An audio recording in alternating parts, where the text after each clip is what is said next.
말씀입니다. 시편 103편 1절부터 5절입니다. 우리 함께 같이 교독합니다. 시편 103편 1절부터 5절 말씀. 내 영혼아 여호와를 송축하라.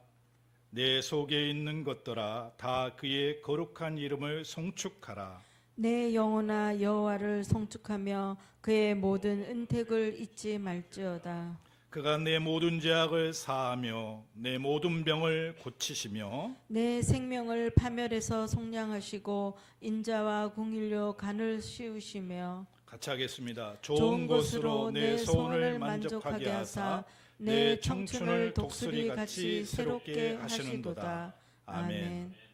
오늘 이 말씀으로 그 모든 은혜라는 제목으로 같이 말씀을 나눌까 합니다. 잠시 한번 기도하겠습니다. 하나님, 우리가 살아온 삶의 여정을 살펴보면 그 모든 것이 하나님의 은혜였고 하나님의 보살핌이었고 하나님의 지켜주심이었음을 고백합니다. 오늘 하나님, 우리가 하나님의 말씀을 간절히 사모하며 듣기를 원합니다. 우리의 깨달음을 주시고 도전과 변화의 시간이 되게 하여 주옵소서. 예수님 이름으로 기도드리옵나이다. 아멘. 우리가 살아온 그 여정의 발자취를 우리가 돌이켜보면 우리의 힘과 우리의 능력과 우리의 지혜로 살아온 것 같아도 우리가 건강하고 맑은 정신을 가지고 살아가고 있는 것 자체가 우리가 하나님의 은혜인 것을 고백할 수 있는 진정한 믿음의 사람이 될 때 우리는 늘 하나님께 감사하며 행복한 신앙생활을 영위해 갈 수가 있습니다. 여러분, 우리가 일상 바쁜 속에서 살아가면서 너무 많은 것을 잊어버리고 살아갑니다. 흔히들 젊은 사람들이 잊어버릴 때 건만증이라고 얘기합니다. 어떤 사람은 휴대폰을 놓고 어디를 뒀는지 모를 정도로, 그래서 이리 찾아도 저리 찾아도 휴대폰이 어디 있는지를 모르는 거예요. 그래서 전화를 걸어서 휴대폰 소리를 듣고 찾지 않습니까? 아마 깜빡 잊어버리고 이런 것은 건만증이라고 생각할 겁니다. 또 어떤 사람은 차키를 어디다 둔지 모르고 자꾸 차키를 찾습니다. 이런 것은 우리가 살아가면서 사소한 거에 지나지 않을 수 있어요. 그보다 더 크고 더 가치 있고 더 중요한 게 있습니다. 우리가 잊어버린 게. 그게 뭘까요? 하나님의 은혜입니다. 우리가 현실 앞에서 부딪힐 때 하나님 감사합니다. 모든 게 하나님의 은혜입니다 하고 고백하지만 뒤돌아서면 무슨 은혜인지 까마득히 잊어버립니다. 그리고 자기의 추구함과 세상이 원하는 바대로 우리의 삶을 살아갑니다.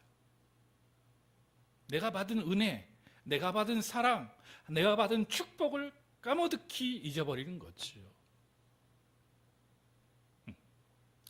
가장 많은 사람들이 자기의 안타까운 처지와 형편 가운데, 환난 가운데 있을 때 간절히 하나님을 찾습니다. 하나님께 애원합니다. 하나님, 내게 이걸 허락해 주십시오. 내가 이 길을 치료해 주십시오. 이게 일이 되게 해 주십시오라고 간절히 기도해요. 근데 막상 하나님의 은혜로 그게 치료되고 해결되고 또 역사가 일어났는데 그때뿐이란 거예요. 오래가지 않아요. 언제 내게 그런 간절함의 소원들이 이루어졌는지 까마득히 잊어버리고 자기의 추구함과 또 세상이 원하는 뜻대로 내가 살아가는 것을 발견하게 됩니다.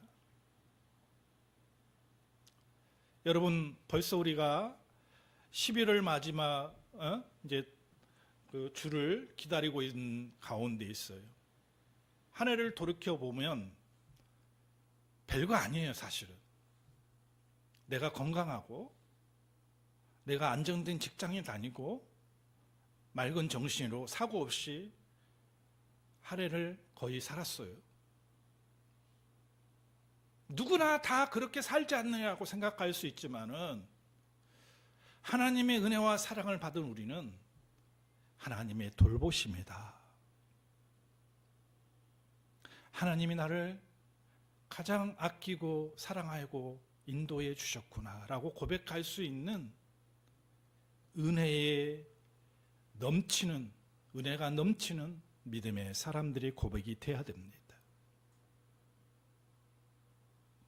다윗은 그 얘기를 합니다. 자기 자신의 영혼을 향해 말하는 거예요. 자기 자신에게 말하는 거예요.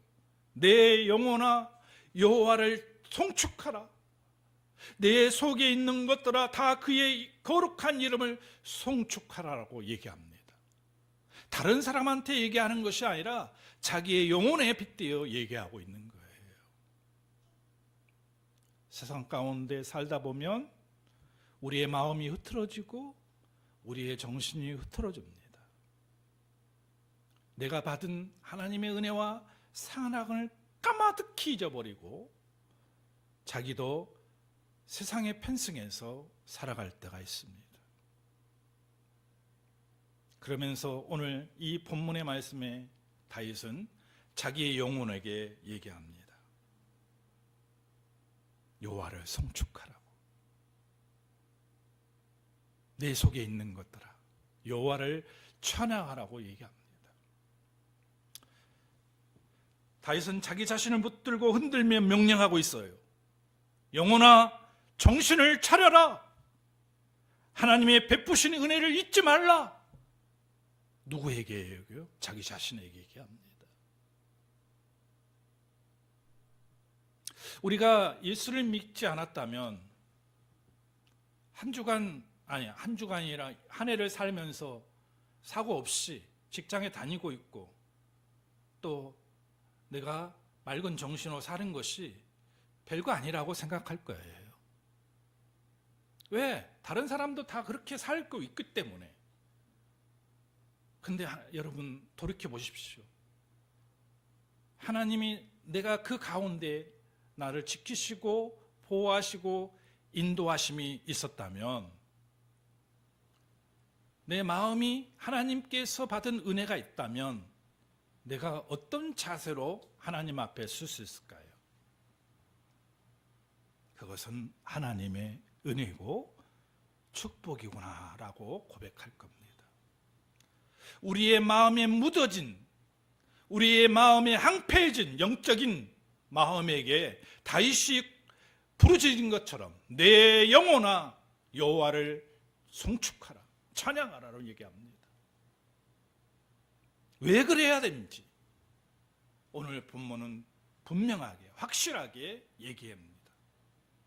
그 첫 번째가 죄를 사하시는 하나님이시기 때문에 그렇습니다.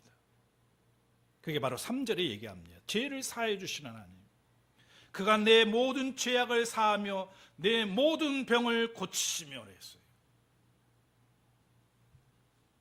하나님을 찬양하고 하나님의 은혜에 감복해서 우리가 이 세상에서 어떻게 살아갈 것인가를 분명히 내 영혼에게 울부짖고 있는 이 다윗의 모습 속에서 그 이유가 무엇이냐? 내 죄를 사해 주기 때문이에요.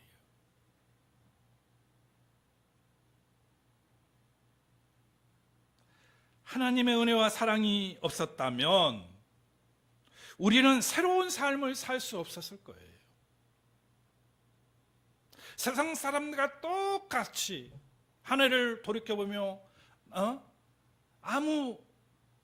갑자기 사람들의 눈에 띄길 만한 변화가 없으면 그게 사소하게 여기고 별로가 아닌 것처럼 여기면서 살았을 겁니다. 그런데 하나님의 은혜와 사랑이 내게 안겨졌기 때문에 나는 새로운 삶을 살아가는 거예요. 하나님의 은혜를 받았기 때문에 그 은혜를 인하여 내가 믿음이 생겼고, 그 은혜를 인하여 내가 왜 어떻게 살아야 될 것을 알게 된 거예요. 그러니 감사하죠. 그러니 세상 사람들이 느끼지 못하는 감정을 가지는 거예요. 조그만 거에도, 아주 작은 것에도 나는 큰 의미를 두고 하나님의 사랑과 은혜에 감사하는 거예요. 오늘 다윗이 그 모습을 우리가 보게 됩니다. 한 청년이요, 죄를 짓고 교회를 떠났습니다. 왜 교회를 떠났냐면, 교회를 열심히 다니고 있지만은 계속 죄를 짓는 자기의 모습에 너무 한탄스럽고 어찌할 바를 몰라서 이제 교회를 그만 나가야 해서 교회를 그만 다니게 된 거죠. 이 사실을 안 목사님이 이 청년에게 찾아왔어요. 이 청년에게 무슨 말을 했냐면, 하나님은 내 죄를 짓기 전부터 이미 너를 용서할 계획을 가지고 계셨다. 할렐루야. 우리가 그처럼 연약하고 부족한 존재이기 때문에 이미 하나님께서는 죄를 짓기 전에부터 우리의 죄를 용서할 계획을 가지고 계셨다는 그 목사님이 들려주는 영적인 말씀에 이 청년의 마음은 사그리 녹아지고 말았습니다. 그 자리에서 울며 다시 교회로 나와서 신앙생활을 하게 되었습니다. 우리는 생각하고 말하는 관점이 세상의 관점에서 생각하고 말합니다. 우리가 영적인 사람이 되면 더 깊이 있는 하나님의 음성과 하나님의 말씀하신 뜻을 헤아리려고 몸부림칠 거예요. 그러면 우리가 세상의 포로가 되지 않고 죄의 포로가 되지 않고 하나님이 주시는 은혜 가운데 늘 하나님을 찬양하고 경배하며 감사하며 사는 존재가 되는 거예요. 왜? 새 삶을 얻었기 때문에. 그래서 우리는 큰 그림을 그리며 살아야 됩니다. 부정적인 사람이 아니라 긍정적인 사람이 되어야 되고, 나는 무능력해, 나는 할 수 없어, 나는 도저히 이런 환경과 조건 속에서 나는 다시 일어설 수 없어라고 생각하는 게 아니라 창조적인 생각을 가지고 그 자리에서 일어설 수 있다는 마음의 굳건한 마음을 가질 때에 하나님은 그 가운데 역사하시는 거예요. 우리가 어느 관점에서 바라보냐에 따라서 상황이 바뀌고 조건이 바뀌게 됩니다. 한 심리학자가 조사를 했어요. 하루에 살아가는 그 여정 가운데 24시간 가운데 이렇게 조사를 해봤는데 대부분의 많은 사람들이 너무 편안하고 좋은 조건 속에서 생활하면서 아주 작은 부분에 마음이 상해서 하루 전체가 좋은 날이 아니라 나쁜 날로 기억된다는 것을 알게 되었어요. 그래서 사람들의 데이터를 가지고 살펴보니까 그 기분 나쁜 일이 한 5분도 안 돼요. 5분도. 심지어 5분 내지 10분 안에 펼쳐지는 그 일 때문에 하루 종일 기분이 나쁘고 하루 종일 내가 맥이 빠져서 살아가는 거예요. 실제적으로 나머지 많은 시간들은 만족한 삶이고 행복한 삶이었는데 그 작은 부분 하나 때문에 망쳐버린 하루가 되었다는 거예요. 그래서 하루 전체가 나쁜 날이 된 거예요. 믿음의 사람들은 생각의 전환을 가져야 돼요. 내게 주신 그 큰 은혜, 베풀어 주신 하나님의 사랑이 크고 큰데도 작은 부분 하나 때문에 나쁜 날, 망친 날로 생각하는 것이 아니라 아주 그건 작게 보이고 하나님의 베푸신 은혜와 사랑을 보면서 감사하고 찬양할 수 있는 생각의 전환이 우리에게 있어야 될 줄로 믿습니다. 큰 그림을 그릴 수 있는 믿음의 사람이 되어야 돼요. 그것은 그 모든 은혜를 깨달을 때 가능한 거예요. 오늘 시편 기자가 또 얘기합니다. 생명을 파멸해서 속량한 하나님이라고 얘기합니다. 그게 3절과 4절 가운데 있죠. 그러면서 뭐라고 합니까? 내 모든 병을 고치신다 합니다. 하나님은 내 육체의 질병뿐만 아니라 내 영적인 것, 내 마음의 병, 관계의 병, 영혼의 상처까지 완전히 치유하시는 하나님이에요. 내 육체의 병뿐만 아니라 내 영혼의 병을 고치는 거예요. 관계의 병을 고치는 거예요. 환경을 변화시키는 거예요.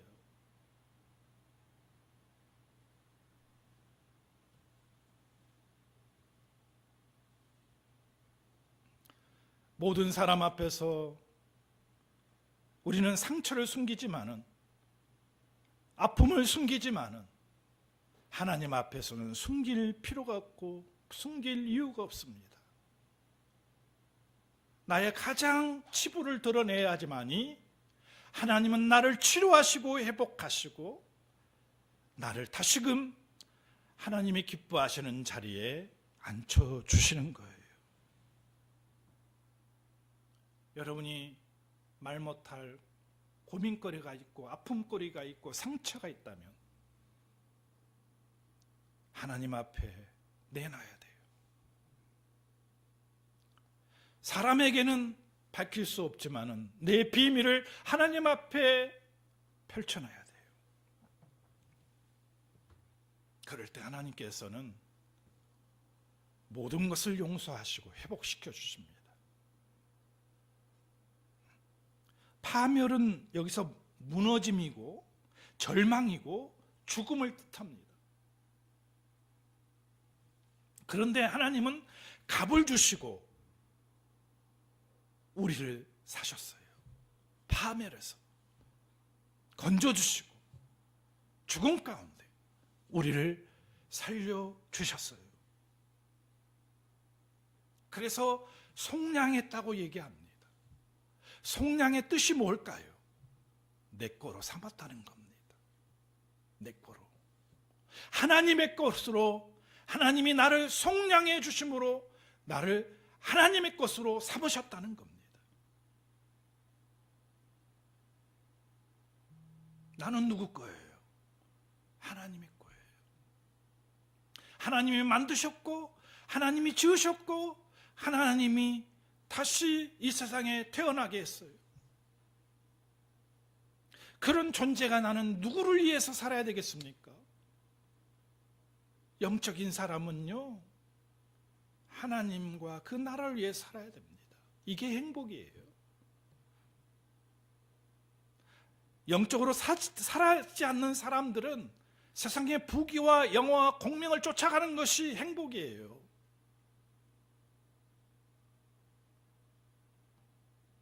영적인 사람은 하나님의 영광을 위해 사는 거예요. 그게 행복이고 즐거움이고 나의 만족함이 그 안에서 주어지는 겁니다. 하나님께서 나를 그냥 내버려 두신 게 아니라 인자와 긍휼로 간을 씌웠다고 얘기합니다. 4절에. 생명을 파멸해서 속량한 것뿐만 아니라 인자와 긍휼로 간을 씌웠다. 간은 뭘까요? 간은 영광의 상징이에요. 그리고 신분의 상징입니다. 그 간을 우리에게 씌워주셨다는 거예요. 은혜만 던져준 것이 아니라 우리를 높이 세워주신 거죠. 가장 귀한 자리로 하나님께서는 우리를 세워주시는 거예요. 그래서 수치가 아닌 종기로, 정죄가 아닌 국률로, 거절이 아닌 사랑으로 하나님께서는 우리를 이끌어 주시는 거예요.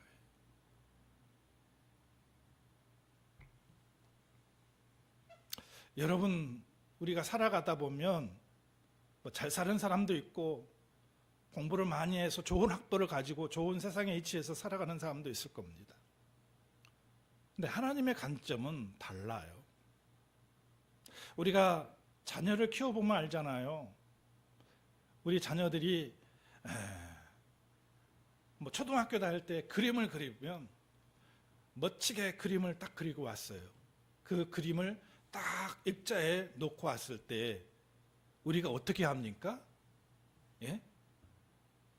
초등학생이 그림 실력이 좋으면 얼마나 좋겠습니까? 근데 부모의 마음 뭐예요? 마치 그것이 아주 잘 그린 그림처럼 우리 집에 딱 걸잖아요. 예? 다른 애들이 걸었으면 땡겨쳤을 거예요 아마. 다른 사람이 걸었다면. 근데 보잘것없는 그림을 그리고 왔는데도 마치 자랑거리인 것처럼 집에 딱 거실에 딱 걸어놓잖아요. 하나님의 마음이 그런 마음이에요. 우리가 초등학생이 되어가지고 그림을 그린 것처럼 누구도 쳐다보지 못하는 그런 그림, 알아주지도 않는 그림, 그 그림을 하나님도 우리를 보면서 우리를 그처럼 귀하게 여기시고 계시다는 거예요. 왜? 내 새끼니까. 내 새끼니까. 내 자식이니까.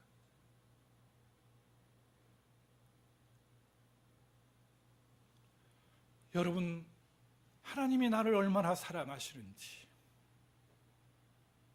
하나님이 나를 얼마나 귀하게 여기시는지, 다른 거 다 잊어버린다 해도 이 사실만은 잊지 마시기 바랍니다. 그러면 나는 기쁘고 행복해질 겁니다. 내가 돌이켜보니까 내가 불쌍한 사람이었고 나는 보잘것없는 사람의 나이만 먹었다고 생각할지 모르겠지만은 하나님은 우리가 어린아이가 그림을 그려서 온 것처럼 마치 그렇게 우리를 귀하게 여기시고 우리를 사랑하고 계신다는 사실을 우리는 한순간도 잊지 말아야 됩니다.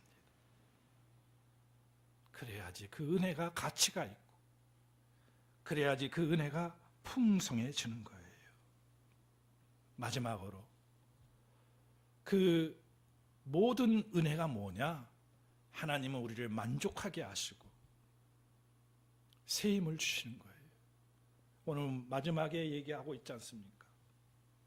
좋은 것으로 5절에 내 소원을 만족하게 하시고 내 청춘을 독수리같이 새롭게 하시는도다. 하나님은 우리를 만족하게 해요. 얼마나 감사합니까? 하나님의 베푸신 은혜를 생각하면 얼마나 놀랐습니까? 단순히 우리를 회복하는 정도가 아니에요. 우리의 마음에 흡족하게 만족하게 해주시는 거예요. 누가복음 6장 38절에 얘기했잖아요. 하나님의 자녀들이 부르짖고 간구하면 어떻게 해요? 주라 그러면 너에게 주실 것이요. 예? 곧 후이되어 누르고 흔들어 넘치도록 너에게 안겨주리라고 했잖아요. 우리가 하나님께 간구하고 하나님께 예언하면 하나님은 우리에게 주시는 거예요. 우리의 필요를 채워주시고 우리를 만족하게 해주시는 겁니다. 이처럼 큰 은혜, 큰 사랑 여러분 어디서 찾을 수 있어요? 세상의 사랑은 변질되고 세상의 만족은 변질돼요. 예? 하지만 하나님은 변질되지 않습니다. 변하지 않습니다. 하나님은 언제나 어제나 오늘이나 내일까지 또 미래까지 동일하시는 하나님 것을 우리는 잊지 말아야 됩니다. 신앙생활하면서 만족되지 않는 부분이 있습니까? 내 피로가 채워지지 않는 부분이 있습니까? 오늘 하나님의 은혜를 먼저 생각해 주십시오. 나의 걸어온 발자취를 돌이켜보면서 하나님께서 나를 이처럼 사랑하시고 은혜를 베푸시고 있다는 것을 돌이켜보면 우리 입술을 통해서 감사가 넘쳐날 겁니다. 독수리같이 새 힘을 주시는 하나님이에요. 이사야 40장 31절에 뭐라 했습니까? 여호와를 앙망하는 자는 새 힘을 주실 것이요 독수리가 날개치며 올라감 같을 것이요. 예? 다른 박질하여도 곤비치 아니하고 걸어가도 피곤치 아니한다고 했습니다. 독수리가 늙으면요, 이 부리를 막 부리를 바위나 이런 데 막 찔러서 망가뜨립니다. 그리고 날개 쭈치를 다 뽑아버려요. 왜 그렇게 하느냐? 부리가 뭐냐 하면은 저도 몰라갖고 찾아봤는데 날카로운 잎 부분을 얘기하는 거예요. 독수리가 늙으면은 이게 제대로 쓰지를 못한 거죠.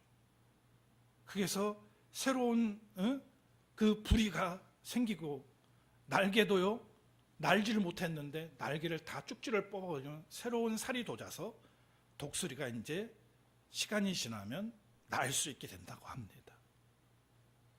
우리도 마찬가지예요. 우리가 인생을 살아가면서 아픔이 있고 고통도 있어요.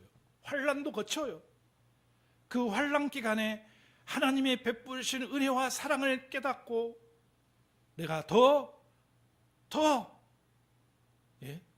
앙망하고 하나님을 쫓을 때 독수리같이 날개치며 올라가는 새 힘을 얻는 역사가 우리 가운데 나타날 겁니다. 여러분, 내 있는 처지만 한탄한 것이 아니라 내가 받은 은혜와 사랑을 생각하면서 늘 감사하며 또 하나님께 영광 돌리는 삶이 되시기를 주의 이름으로 축원을 드립니다. 기도하겠습니다.